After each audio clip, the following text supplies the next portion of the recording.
Welcome back to Bright Tobias, your go-to spot for the latest news from across Africa.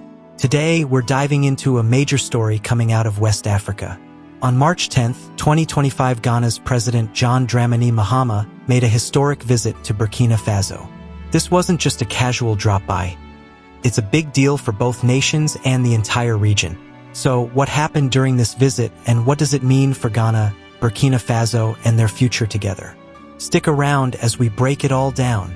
Just a few days ago, President John Mahama touched down in Ouagadougou, the capital of Burkina Faso, for his first official visit to the country since taking office on January 7, 2025.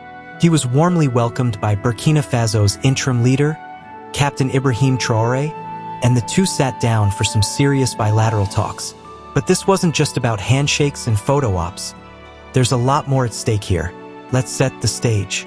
Ghana and Burkina Faso are neighbors, sharing a long border up in the north of Ghana. Historically, they've had a pretty solid relationship, think trade, cultural ties, and a shared colonial past. But recently, things have gotten complicated. Burkina Faso, along with Mali and Niger, has been under military rule after a series of coups, and in 2024, they formed the Alliance of Sahel States, pulling away from the Economic Community of West African States, or ECOWAS. Ghana, meanwhile, has stayed a key player in ECOWAS, pushing for regional unity. So, this visit is a bridge-building moment. Now, what did Mahama and Traore talk about? According to reports, they covered three big areas: trade, security, and the future of regional relations.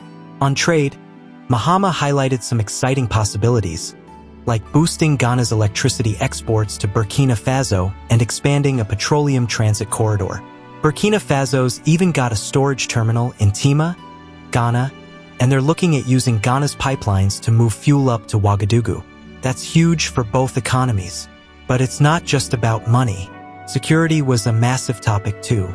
Burkina Faso's been battling a jihadist insurgency for years, and it's spilling over into Ghana's northern regions. Mahama called terrorism a cancer that needs a united front to stop it from spreading further. He's promised to work with Burkina Faso to tackle this growing threat, something that's got a lot of people in both countries paying close attention. And then there's the elephant in the room: ECOWAS. Burkina Faso, Mali, and Niger left the bloc, and it's caused a rift in West Africa. Mahama's been vocal about wanting to bring them back into the fold. During a press briefing after the talks, he said, as I quote, "I've got new perspectives on why these countries are upset with ECOWAS, and I'll take that to the next summit." He's positioning himself as a mediator, and that's a bold move. Mahama also dropped a powerful line: Burkinabes and Ghanaians are one people, separated only by colonial structures. That's a nod to the deep ties between the two nations, and it's got people buzzing. Some are calling this a new era for Ghana-Burkina Faso relations. Okay, let's talk about what this all means. First off, for Ghana, this visit is about showing leadership. Mahama's only been in office for 2 months, and he's already out there, tackling regional challenges. He's also got a personal stake. Captain Traore showed up armed and ready at Mahama's inauguration back in January. So this trip is a reciprocal gesture, a thank you of sorts. For Burkina Faso, it's a chance to strengthen ties with a stable neighbor amid its own turmoil. And this isn't a one-off. Mahama's been on a good neighborliness tour, hitting Mali and Niger over the weekend before landing in Burkina Faso today. He's clearly trying to rebuild trust with these Sahel states, and analysts are saying his experience as ECOWAS chairman back in the day gives him an edge. But here's the big question: can he actually pull it off? ECOWAS is at a crossroads.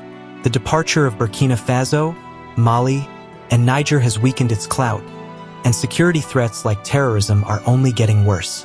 Mahama's betting on dialogue to heal the divide, but it's not going to be easy.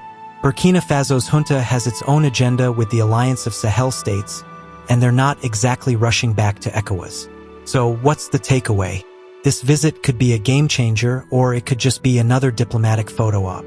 If Mahama can boost trade and security cooperation while nudging Burkina Faso closer to ECOWAS, it's a win for both countries. Ghana gets a safer border and stronger economy, and Burkina Faso gets a reliable partner in a tough time. But if the talks don't lead to action, well, we might be right back where we started. That's the story of John Mahama's big day in Burkina Faso. What do you think? Will this visit spark a new chapter for Ghana and Burkina Faso? Or is it just talk? Drop your thoughts in the comments below, and don't forget to like, subscribe, and hit that bell so you never miss an update. Until next time, stay out of trouble.